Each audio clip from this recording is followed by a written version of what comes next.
नमस्कार. राज्यात मान्सूनला सुरुवात झाली असून मराठवाड्यात 3 ते 4 दिवस जोरदार पावसाचा अलर्ट हवामान विभागाने दिला असून उद्या दिनांक 18 जून रोजी छत्रपती संभाजीनगर जिल्ह्यासह जालना, बीड, परभणी, हिंगोली, लातूर, धाराशिव व नांदेड जिल्ह्यात मुसळधार पावसाची शक्यता आहे.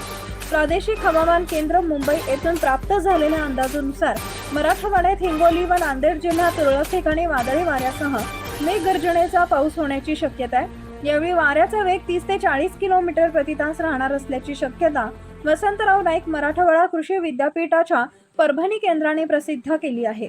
उद्या 24 जिल्ह्यांना मुसळधार पावसाचा येलो अलर्ट देण्यात आला असून इतर ठिकाणी हलक्या ते मध्यम स्वरूपाच्या पावसाची शक्यता असल्याचं सांगण्यात आलं आहे.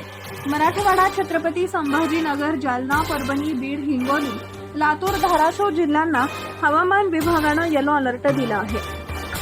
या जिल्ह्यांना येलो अलर्ट कोकण, मध्य महाराष्ट्र, मराठवाडा, विदर्भात काही भागात विजांच्या कडकडाटासह पावसाचा अंदाज आहे. 17 ते 19 जून रोजी विदर्भातील सर्व जिल्हे, नांदेड वगळता सर्व मराठवाडा, सातारा, सांगली, पुणे, कोल्हापूर या भागात वादळ वाऱ्यासह हलक्या ते मध्यम स्वरूपाचा पाऊस पडेल. या जिल्ह्यांना येलो अलर्ट दिलाय. रायगड, सिंधुदुर्ग, सातारा घाट विभागात येलो अलर्ट आहे. नवीन अपडेट मिळवण्यासाठी आता लगेच आपल्या चॅनलला सबस्क्राईब करा. धन्यवाद.